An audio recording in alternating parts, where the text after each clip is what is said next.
Welcome to the Restricted Handling Podcast. Let's dig in. Here's what's been going on in Russia in the last 24 hours. Russia woke up to the uncomfortable reality that one of its longest-running geopolitical investments, Venezuela, just got yanked out of its hands by a U.S. military operation. And Moscow's response has been oddly restrained. You'd expect fireworks. You'd expect bombast. You'd expect something straight out of Cold War greatest hits. Instead, what we got was a lot of stiff diplomatic language, some finger-wagging, and Dmitry Medvedev doing his usual impression of a guy angrily live-tweeting from the basement. Foreign Minister Sergei Lavrov issued formal condemnations, coordinated messaging with Belarus, and demanded the release of Nicolás Maduro and his wife. Russia's Duma piled on with talk of sovereignty violations and oil grabs. Medvedev went further, tossing threats in the direction of Germany and Ukraine, like he was trying to remind everyone he's still around. But here's the thing. There was no real escalation, no military posturing, no sanctions threats, no dramatic rupture with Washington. That silence matters. Russia looks boxed in. It's trying to keep credibility with remaining partners while not blowing up negotiations with the Trump administration. Venezuela was supposed to be proof that Russia could protect its friends globally. Instead, it watched from the sidelines, issued statements, and moved on. For a country that loves projecting power, that's not a great look. This isn't the USSR airlifting advisors into Havana. This is Russia hoping the news cycle moves on. Ukraine, meanwhile, is watching all of this very closely, and not without some mixed feelings. On one hand, the collapse of a Russian-aligned regime is objectively good for Kiev. On the other, Ukrainians are acutely aware of the double standard risk. They've spent nearly 4 years arguing that borders can't be changed by force, that leaders can't just be grabbed in helicopter raids.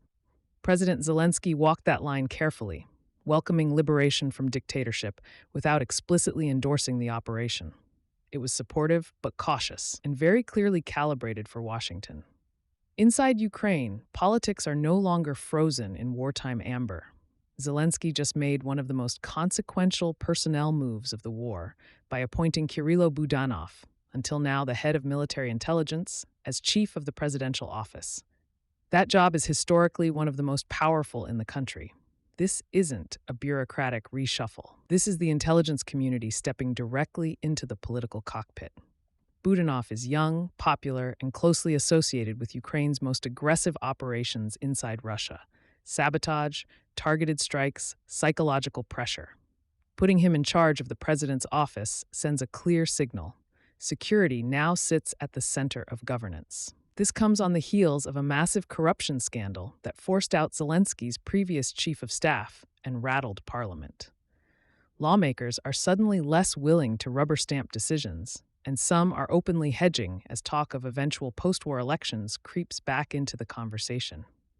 At the same time, Zelensky is moving pieces across the board, shifting the defense minister toward the energy portfolio, nominating the digital transformation minister to take over defense. Drones, logistics, power grids. This is what the Ukrainian state is prioritizing right now. It's not elegant, but it's survival-focused. Diplomatically, things remain tense and oddly personal. President Trump has been vocal about his frustration with Vladimir Putin, openly saying he's not thrilled with the continued killing. At the same time, Trump pushed back on Russian claims that Ukrainian drones targeted Putin's residence, saying he didn't believe it happened. That matters because Moscow tried to use that claim as leverage, warning it might rethink its negotiating position. The U.S. intelligence community quietly backed Kyiv's version: no strike on Putin's home. This back and forth is happening while negotiations continue, which tells you how fragile the whole thing is. Everyone is talking. Everyone is posturing. No one is backing down.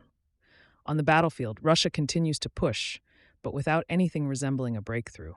Fighting remains intense around Kharkiv, Kupiansk, Lyman, Kostiantynivka, Pokrovsk, and across southern axes. Russian forces are advancing in meters, not kilometers.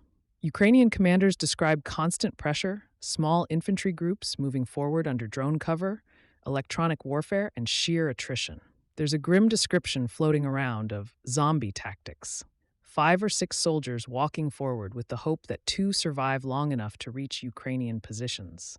It's brutal, it's costly, and it's not delivering decisive results.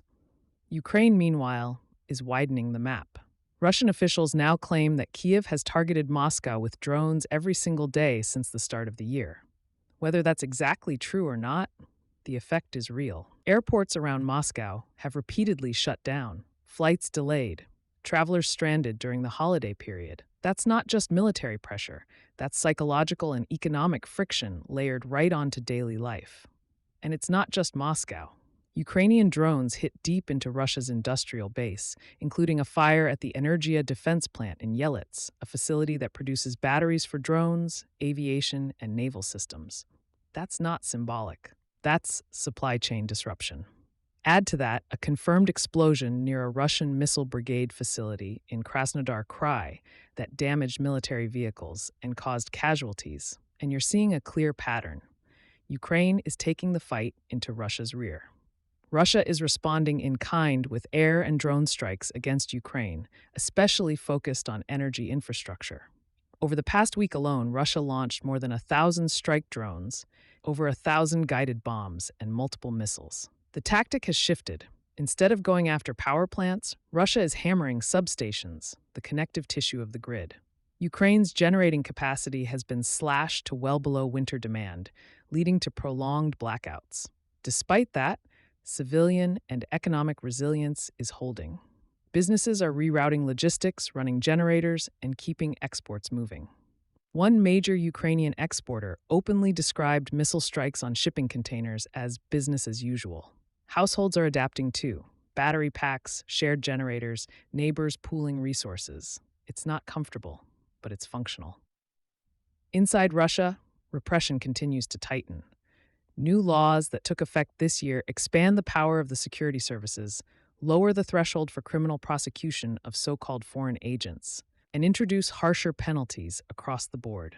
The FSB now has greater control over detention facilities. Taxes on dissidents are higher. Property seizures for people convicted in absentia are now on the table. This is the state closing ranks. High-profile cases reinforce the message. A Ukrainian weightlifting champion received a 19-year sentence for alleged sabotage and assassination plotting inside Russia. Crimean activists and citizen journalists remain under severe pressure, shuffled between prisons, denied medical care, and punished for religious practices. It's the same playbook, just more refined. Beyond land and air, the hybrid war keeps expanding. Finnish authorities detained a cargo vessel after its anchor dragged for dozens of kilometers across the seabed, severing a critical undersea telecommunications cable. The ship came from Russia. Investigators are treating it as potential aggravated sabotage. At the same time, sanctioned oil tankers tied to Russian networks are changing or falsifying flags near Venezuela, trying to dodge enforcement while moving sanctioned energy products. It's murky, deniable, and very on brand. And finally, the information space remains active. Pro-Kremlin media is pushing the narrative that Europe, not Russia, is blocking peace, warning of catastrophic retaliation if Western forces ever deploy to Ukraine. Ukrainian intelligence, in an unusually public move, warned that Russia may stage a mass casualty false flag operation around Orthodox Christmas to derail negotiations. That warning lands hard given Russia's history. This is a country that has used tragedy as leverage before. Thanks so much for listening and for being part of the RH community. If you enjoyed this episode, subscribing, leaving a quick 5-star review, or sharing it with someone you know makes a huge difference. It's how this network will grow. We also publish a daily written intel brief on Substack, where you'll find even deeper coverage of Russia and China, along with insights on the Middle East and the DPRK.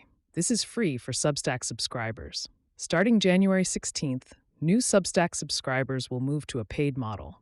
If you're already subscribed on Substack before then, nothing changes. You'll keep full access to everything, free, forever. New subscribers after January 15th will receive the daily written brief, weekly deep dives on economics, sanctions, and more for a monthly fee. So if you're not on Substack yet, don't worry. Just head to restrictedhandling.com and subscribe now for free and get the content free forever.